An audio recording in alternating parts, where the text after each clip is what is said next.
Pronto, a gente está gravando então mais uma sessão. Hoje, dia 20 de julho de 2021, num frio danado aqui no bar. E alguém está vendo televisão em algum lugar? Porque desculpa, descer aqui. Tem criança vendo meus televisão. Tá vendo aqui. É o quê? Tá embaixo aqui que eu tô viajando, tá o pessoal lá vendo filme aqui. Nossa, tá viajando, cara? Viajando no sentido figurado, né? Bom, hoje o caso vai ser a Mariana que vai apresentar. E sempre é um prazer aí ter um número grande de pessoas, né? A gente tem 52 pessoas aqui, mantendo sempre um número grande para a sessão clínica. Pode começar, Mariana. Boa noite a todos. Vou dar início, então, à apresentação. Bota seu vídeo, né?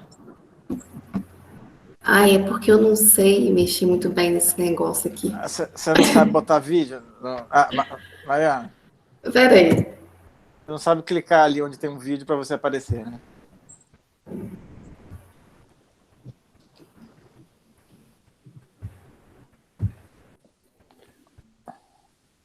Ali, apareceu você, ó. Apareceu a apresentação? Pronto. Agora sim. Então, pronto. Vamos lá, então. Bom, a apresentação do caso é um paciente do sexo masculino, 60 anos, casado, motorista, natural de Santa Vitória do Palmar. Há 40 dias iniciou com queixas de diminuição da força nos membros superiores e inferiores, acompanhado de mialgia e artralgia nas pernas e região do tornozelo, sendo internado sem receber um diagnóstico. Evoluiu com piora da sintomatologia. Após 20 dias da sua internação, apresentou mal súbito, necessitando sua remoção para o serviço de neurologia da Santa Casa, com quadro de hemiplegia à direita e paralisia facial, compatível com acidente vascular encefálico. Durante este período, apresentou temperatura axilar de 37,5 a 38 graus vespertina, perda de aproximadamente 20 quilos. Com antecedentes pessoais, ex-tabagista, 40 anos de tabagismo e parou havia 9 anos.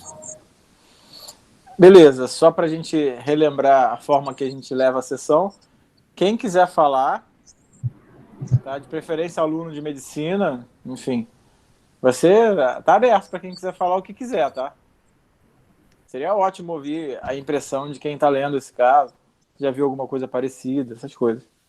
Sem a obrigação de acertar, né? Mesmo porque eu também não sei o que é.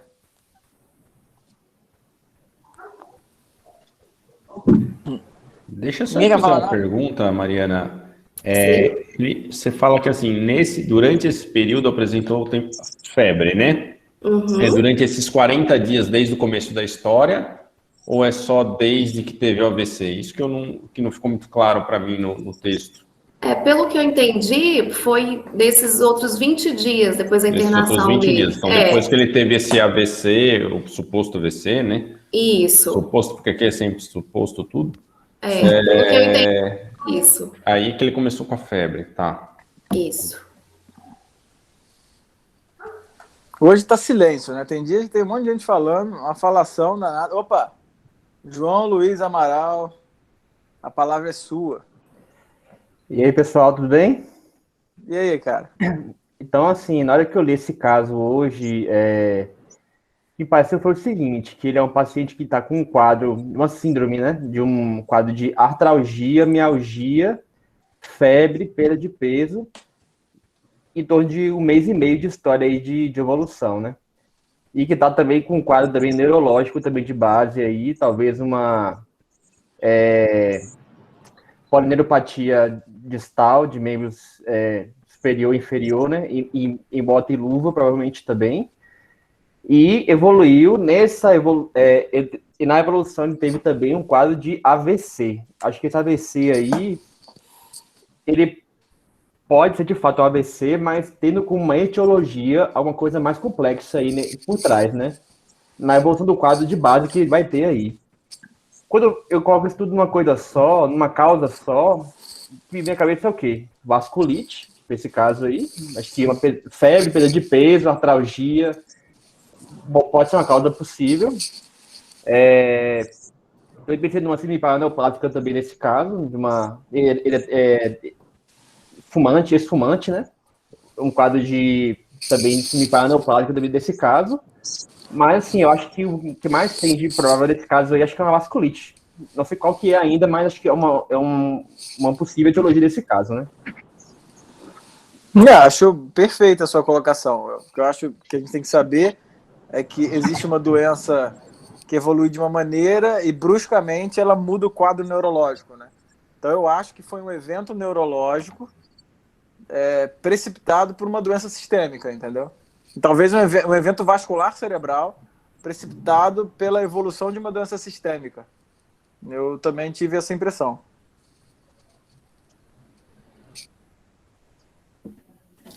Fala, Bruno. Boa noite, pessoal. Fala, Sábio. O João me representou bem aí também, no raciocínio que eu tive. De início, quando eu li, a principal coisa que me chamou a atenção é o fato dele apresentar sintomas em vários órgãos e locais do corpo. Ou seja, ele tem uma doença multissistêmica.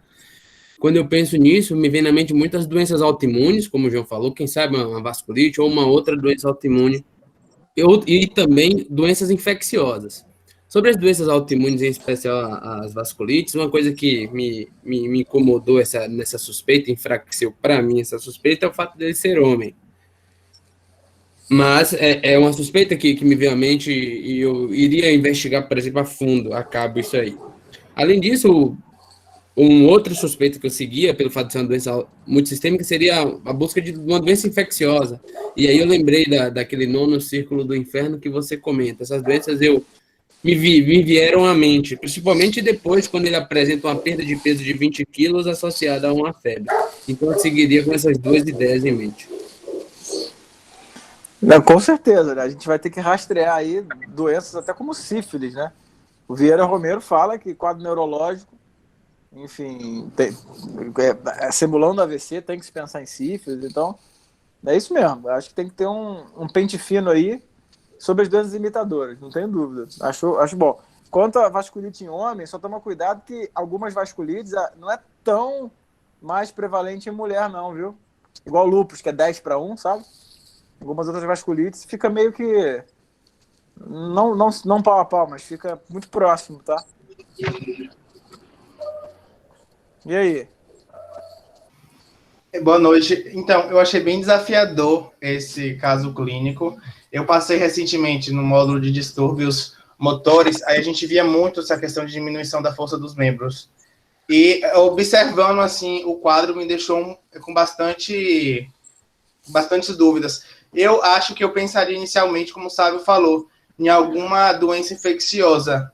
Talvez eu poderia até pensar numa doença de Lyme, né? Tem a questão da febre, da artralgia, mialgia, a perda também da força. Agora, eu só fiquei em dúvida se, quando fala assim, esse quadro de hemiplegia à direita e paralisia facial compatível a um AVE, se foi mesmo um AVE ou se foi um evento que não foi o AVE, mas que pareceu com um AVE. Tá, olha só, duas coisas aí. Primeiro, doença de Lyme, cara. Existe um quadro músculo-esquelético da doença de Lyme, mas não costuma ser tão exuberante, sabe?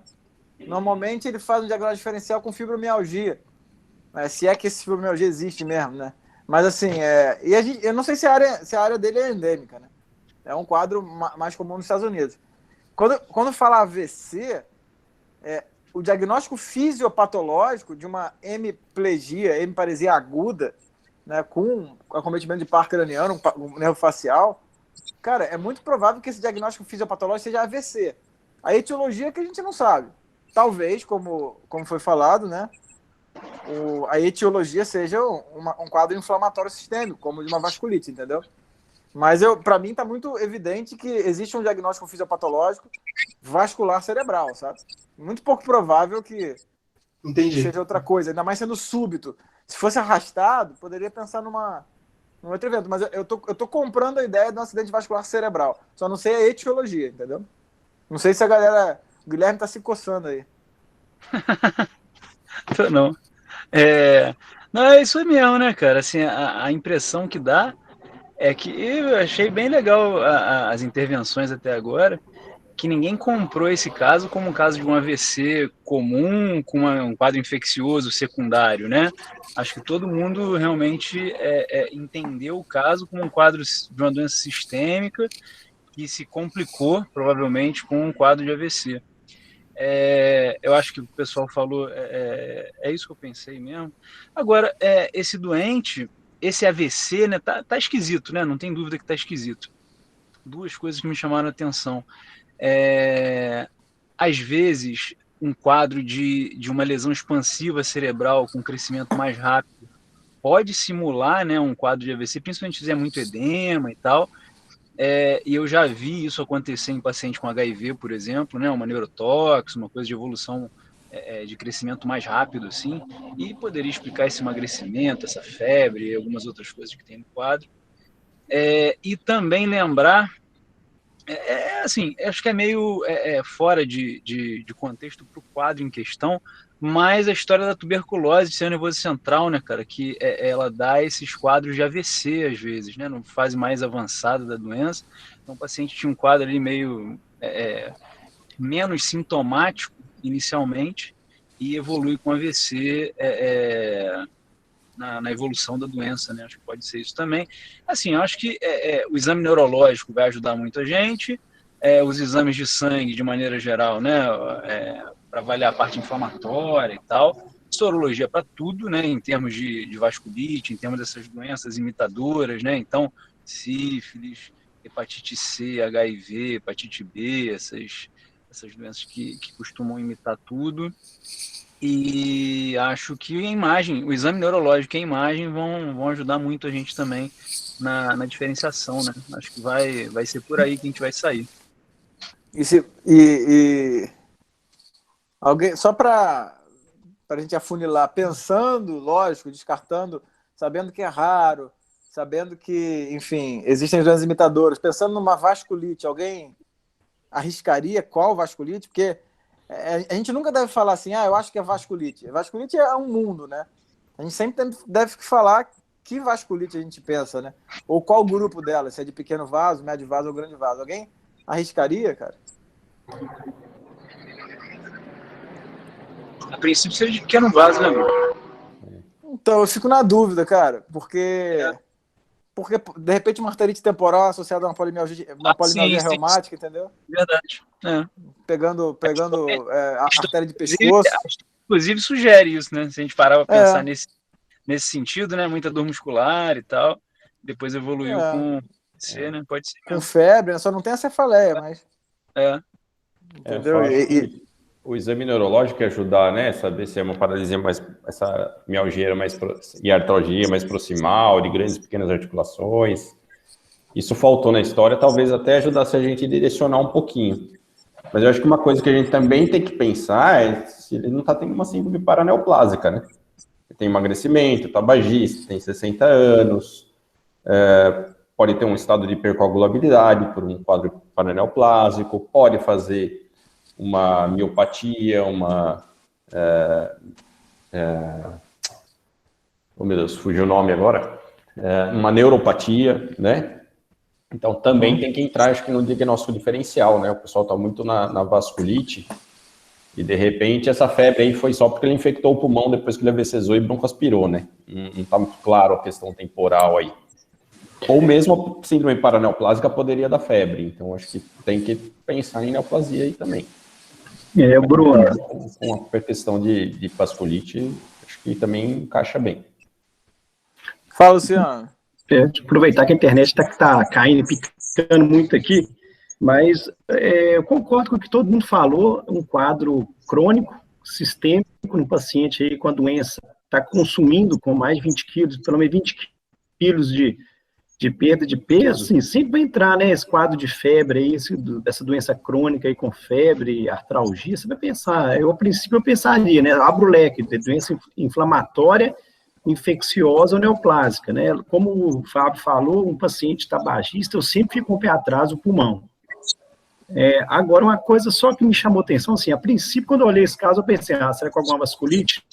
Né, pensei alguma coisa assim, mas uma coisa que eu sempre, assim, um caso que eu presenciei, um paciente com AVC e febre, Uma coisa que eu sempre fico com o pé atrás é a endocardite também, né? Que poderia ficar esse quadro todo aí, né? Com êmbolo séptico aí, levando esse quadro aí de artéria cerebral média, né? Mas o resto eu concordo com o que todo mundo falou. Perfeito, uma grande imitadora, né? A endocardite está lá no nono círculo do inferno também. Imitando uma série de outras esse ciclo do inferno ficou condições. famoso. Esse ciclo do inferno, o senhor ficou famoso, cara. Pô, não é meu não, cara. É do Dante Alighieri, cara, da Divina Comédia. Mas passado para medicina é seu, senhor. É sua marca. O raciocínio clínico é meu. Você tem que compartilhar isso aí. E aí, mais alguém? Alguém quer sugerir o diagnóstico de trabalho? Aqui a gente já filosofou e, sinceramente, filósofo já tem demais no Instagram, em tudo que é lugar. Quero saber o que a gente vai fazer, cara. Qual o diagnóstico de trabalho? O que fazer com esse sujeito?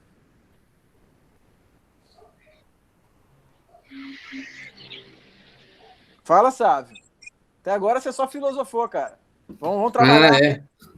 De início, a dúvida que vem, né? Interna ou não interna? No início aí do quadro, eu não via motivo para estar internando esse paciente desde que eu pudesse fazer um acompanhamento mais próximo. Mas em alguns exames eu iria solicitar sim, por exemplo, eu iria seguir essa ideia de uma doença autoimune, uma vasculite, quem sabe, de pequenos vasos, iria pedir um reumatograma, então ia vir FAM, PCR, fator reumatoide, VHS, iria pedir as sorologias para tuberculose, raio-x de tórax, hemograma, e iria por aí, tateando, esperando alguns resultados até encontrar. E se não encontrar, também continuar acompanhando o paciente. E só um detalhe, né? Se esse cara com 60 anos de idade, se ele tem um quadro de fraqueza proximal e VHS alta, você exclui as doenças imitadoras, você já tem um diagnóstico, né? Que é de polimialgia reumática. E você já pode fazer prova terapêutica. Então, assim, esse cenário acontece muito, sabe? Muito que eu digo assim, para um clínico, cara, aparece bastante. Aqui em Ubá eu tô aqui há 6 anos. Vou te falar que eu atendi umas 4 polimialgias reumáticas barra arterite temporal, sabe? Então, não é pouco, sabe? Diferente de policondrite recidivante, diferente de Sturge-Strauss, sabe? Então, quem tá aí na lida vai ver, cara, polimialgia reumática. Mas eu acho que... E aí, Guilherme, você tá aí meio balançando, cara? Não sei o que você tá fazendo. Não. Tava concordando com você. O Marco, que é intensivista, tá calado. Fala alguma coisa aí, cara. Mas eu acho que é isso, cara. Tô só aprendendo. A Flávia falou que avaliação hemograma, avaliação hepática, avaliação renal, exame de imagem, né, cara? Acho que TC de crânio, TC de tórax, acho que não vejo muito motivo. Inicialmente, acho que eu começaria com raio-x. Acho que não está errado pedir TC, mas começaria com raio-x. Se a gente for totalmente normal, acho que eu não ficaria muito animado de fazer TC. Acho que é isso, né? A partir daí a gente vai vendo o que tem de alteração e seguindo, né? Tentando encontrar alguma coisa. E as sorologias todas que a gente tinha falado já. Acho que é por aí. Pode seguir, Mariana. Bom, o exame físico. O exame físico apresentava atrofismo e tônus muscular diminuído, força muscular diminuída distalmente nos membros superiores e inferiores, com predomínio à direita, que impediu o paciente de ficar na posição supina para deambular. Durante a movimentação passiva, não se notava alteração e na movimentação ativa apresentava discreta dificuldade para a execução dos movimentos. Há reflexia bilateral e dor quando pesquisado reflexo plantar. Bom, estamos topografando a lesão, né? Alguém quer comentar?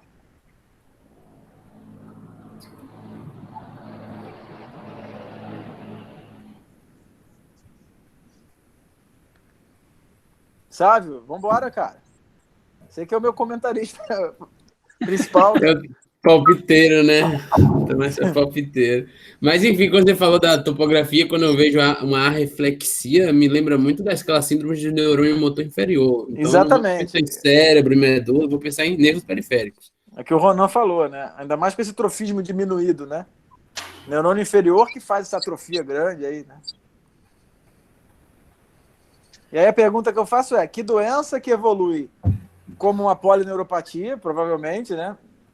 Subaguda aí, e que, de repente, ela se vira para um evento de sistema nervoso central, né?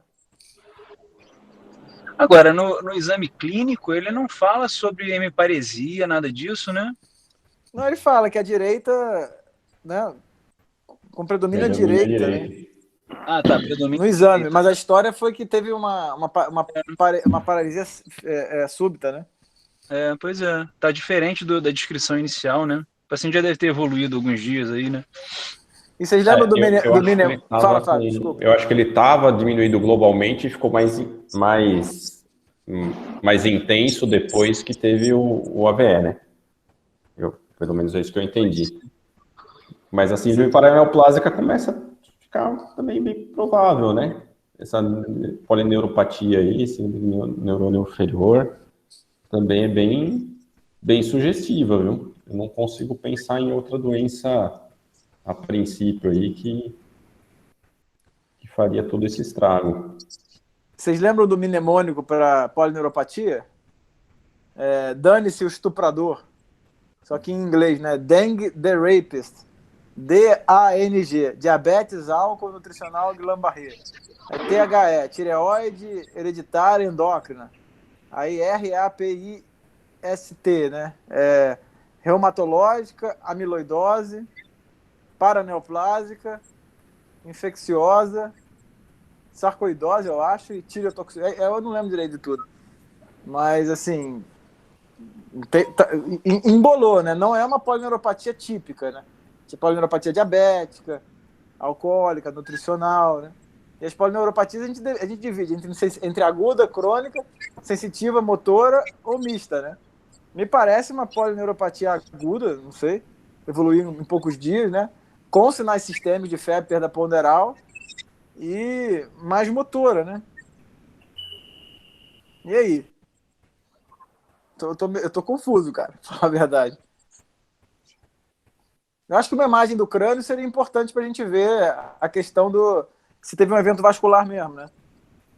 Talvez eu começaria com isso, eu acho, com HIV, todas as sorologias possíveis de hepatite B, hepatite C, tireoide, VDRL, essas coisas todas.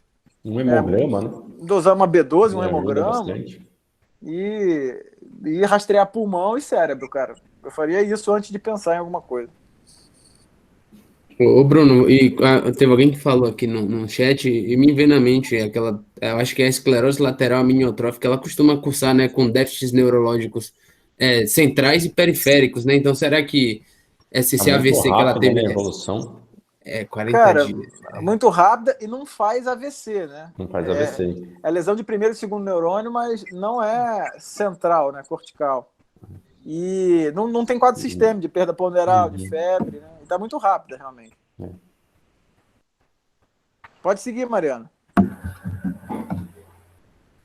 Os exames complementares, hematócrito de 37, hemoglobina de 12, ureia 149, creatinina 3,8, VSG 225, proteína C reativa reagente 192, exame de urina, eritrócito 5 por campo, e uma semana após apresentava proteína urinária, 331,5 em 24 horas, valor de referência até 150.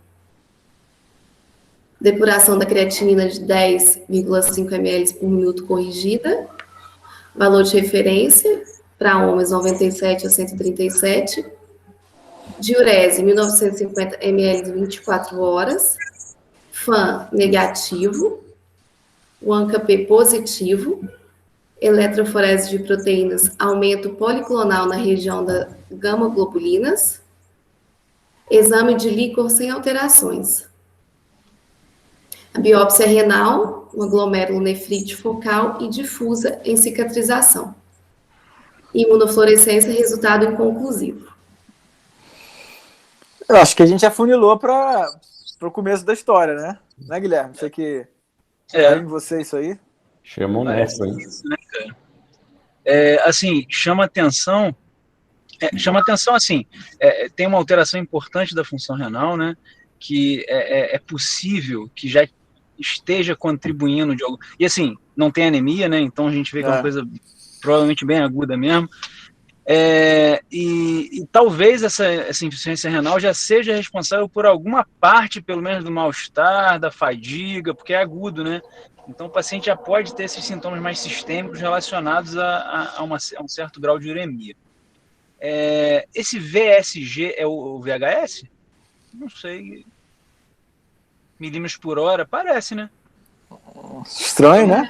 VHS de 225, né? Tá alto pra caramba. Parecendo. Nunca vi também. Bom, e lembrar que as vasculites, de maneira geral, elas se manifestam como, na grande maioria das vezes, né, como síndromes rapidamente progressivas, né, glomerulonefrite rapidamente progressivas. Então, é exatamente isso. A gente tem piora da função renal, a gente não vê proteinúria nefrótica, normalmente uma proteinúria subnefrótica, com hematúria associada e piora de função. É basicamente esse o quadro que a gente vê. Tem um ANCA positivo, que dá uma ajuda para a gente, né? Um ANCA P positivo, então não deve ser Wegener, né? Deve ser alguma outra vasculite. E a biópsia renal, isso que apareceu da biópsia renal, glomerulonefrite focal e difusa em cicatrização, é meio pobre para a gente entender o que aconteceu no rim. Mas provavelmente parece alguma coisa inflamatória, né? Que já tem algum grau de cicatrização, então já tem algum grau de cronicidade renal. E a imunofluorescência, resultado inconclusivo, eu imagino que seja uma imunofluorescência negativa. E aí a gente está lidando com uma vasculite pauci-imune, vasculite renal pauci-imune, que é justamente isso. Você encontra alterações sugestivas de vasculite na microscopia óptica, quando você vai ver anticorpo, você não tem anticorpo, que é a característica das vasculites ANCA positivo, né? Então, eu acho que com essas informações aí, parece que a gente está bem próximo de um diagnóstico de vasculite ANCA positivo. Perfeito, cara. E o quadro neurológico? Eu acho que dá para explicar tudo por esse quadro, né? Assim, o AVC provavelmente foi um evento vascular associado a uma isquemia ali regional secundária à vasculite, e vasculite também pode dar neuropatia periférica, né? Será que é uma polineuropatia associada a uma vasculite ou uma mononeuropatia múltipla? Entendeu? Pois muito disseminada, né, Bruno? Pois as mononeuropatias múltiplas em fase evoluída, elas simulam uma polineuropatia mesmo. Eu já vi isso acontecer. É difícil de saber, né? É difícil saber, né? Então, eu acho que a gente está... E uma vasculite associada ao ANCA de pequeno vaso, lógico. Sim. Então, acho que é por aí, né? Pulsar, Guilherme? Ontem, né? Descartar as doenças infecciosas, né? Ver o que tem na cabeça dele e pulsar. Eu acho que é por aí. Pulsar para ontem, né? Segue aí, Mariana. Ver isso. Bom, aqui tem a biópsia renal, sendo glomerulonefrite necrotizante, e na figura 2, anticorpo anticitoplasma de neutrófilos, formação de crescentes. Rapidinho, Mariana. Essa imagem aí, não sei se todo mundo está conseguindo ver, mas você tem 4 bolotinhas que estão meio que nos 4 quadrantes da imagem, que são os glomérulos, né? Dá para ver direitinho que o glomérulo ele está sendo amassado por alguma coisa que vem da cápsula de Bowman para dentro do glomérulo. Esse é um crescente. Então você tem crescente em todos os glomérulos que estão aí na imagem, né? Então isso é uma glomerulopatia, uma glomerulonefrite crescente que a gente classifica, né? Isso aí é uma urgência, né? Você tem que tratar o doente logo, senão ele vai perder o rim. Então, se tem glomerulonefrite, é vasculite de pequeno vaso, né? Sim. Pode seguir. Bom, a radiografia de tórax com opacidades lineares em campo médio do hemitórax direito, atelectasias focais. A tomografia com efizema pulmonar centrolobular e paraseptal e estrias atelectásicas lobo inferior direito. Ressonância nuclear, a ressonância de crânio apresentou encéfalo compatível com infarto isquêmico. Acho que é isso, né? É isso, né? Acho que sim. Será que pode ser um quadro pulmão-rim aí, né, desse caso aí? Pode Não, cara. Acho que não, porque essas opacidades lineares de campo médio são... Isso é... Eu acho que não. Pulmão-rim normalmente é hemorragia alveolar, sabe? É um quadro pulmonar grave, normalmente, né? O paciente faz dispneia. Mais sequela tabagite mesmo, né? Parece. Mas são doenças que podem fazer quadro pulmão-rim. Isso aí você tem razão. Pode seguir, Mariana. O próximo slide já tem o diagnóstico, tá? Pode seguir? Não, deixa eu só convidar a galera aí. Então, fazer aqui a propaganda. Eu estou fazendo as lives sobre pecado capital. Quem quiser... Quem tiver animado hoje, 21 horas, já emenda aí que a gente vai falar de problema da alma, tá? Não é problema de vaso, não. De vaso pequeno, não. Mas beleza, agora pode. Então, foi dado o diagnóstico de poliangiite microscópica, com acometimento encefálico e renal. O paciente evoluiu com aumento dos níveis de ureia e creatinina e diminuição do hematócrito e da hemoglobina, sendo necessário tratamento dialítico, terapêutico com corticoide, optando essencialmente pela pulsoterapia. Obteve melhora do quadro e alta com prescrição de corticoterapia por 6 meses, sob acompanhamento clínico, neurológico e renal. Tá, só eu acho que é interessante desse caso a gente pensar assim, quando que a gente vai lembrar de vasculite? Tem 3 cenários que a gente tem que lembrar de vasculite, tá? Um deles é inflamação sistêmica sem explicação.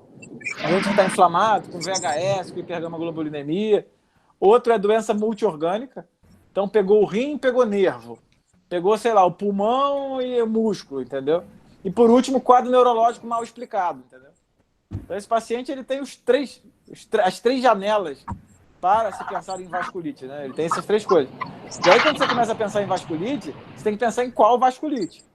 Aí tem manifestação de grande vaso, de médio vaso, de pequeno vaso. Se tem glomerulonefrite, é pequeno vaso. Com ANCA positivo, não tem muita opção, né? De acordo com a nomenclatura atual de vasculite, você vai cair numa poliangiite microscópica, sei lá, num chorro de Strauss, mas né, se fosse o C-ANCA, seria Wegener, mas então, Wegener e poliangiite microscópica são muito parecidos, né? Se for pegar a literatura da década de 80, 90, se mistura as duas, né? Tem muito caso que você não sabe exatamente qual é qual. Então é um quadro bem assim, é a manifestação comum de uma doença incomum, né? Poliangiite microscópica é uma doença incomum, mas você relatou uma manifestação comum. Tanto que, de cara, a galera já bateu o olho e cantou aí a possibilidade de vasculite, né? Bem legal o caso. E só uma coisa, né, Bruno? Às vezes o pessoal fica muito ansioso para saber qual o nome da doença. Nesse caso, você ia ter que pulsar, seja qual o nome for, né? Pouco importa. Você trata, é uma vasculite de pequenos vasos com glomerulonefrite rapidamente progressiva. Você vai pulsar, não tem conversa. Né? Deixa o nome para depois o reumato decidir se é do João ou da Maria. Não tem problema, não vai mudar na hora, né? Exatamente. É saber o que não é, né? Não tem uma infecção junto. Exatamente. É uma doença aguda do rim, vamos pulsar e pronto. Exatamente. E só um detalhe em relação ao tratamento, normalmente a gente pulsa o doente e depois, né, ainda mais com doença renal grave dessa aí, esse doente idealmente deveria tomar ciclofosfamida ou algum outro imunossupressor para complementar esse tratamento. Eu não sei se não colocaram no caso, se por algum motivo não foi feito, por alguma situação específica do paciente, mas o tratamento padrão seria com ciclofosfamida, tem alguns lugares já falando em rituximab, mas assim, de maneira geral, a gente usa uma lesão renal grave dessa aí, seria corticoide com ciclofosfamida. O Ronan está querendo saber quais vasculites se fortalecem ou enfraquecem com ANCA. Meu filho, abre o livro, tá? Vai lá, estuda, que a gente não está aqui para preencher lacuna de conhecimento, não, viu? Pega o artigo de Chapel-Hill. Bota lá, vasculite Chapel-Hill. Vê o vídeo de novo. E aí eu tenho um livro de vasculite que eu te dei, inclusive, né? Então você, por favor, abre esse livro. Acho que é isso, né? Eu gostei muito desse caso. Muito bom. Agora tem um resumo aí da história. caso. Aqui o Bruno já falou praticamente tudo aqui. Só falando que ela tem um predomínio no sexo masculino, essa coregeite, e a média de idade, normalmente, os sintomas começam por volta de 50 anos. O quadro clínico, em geral, ele inicia de uma forma abrupta, com acometimento renal e ou pulmonar, insere-se as chamadas síndromes pulmão-rim. Manifestações específicas iniciais são comuns, entre elas a febre, a perda de peso, a artralgia, mialgia, artrite, púrpura e o livedo reticular. No acometimento renal, manifesta por hematura microscópica isolada, síndrome nefrítica ou nefrótica e até insuficiência renal dialítica. Manifestações pulmonares, como tosse e dispneia, também são frequentes, dor torácica e hemoptise discreta.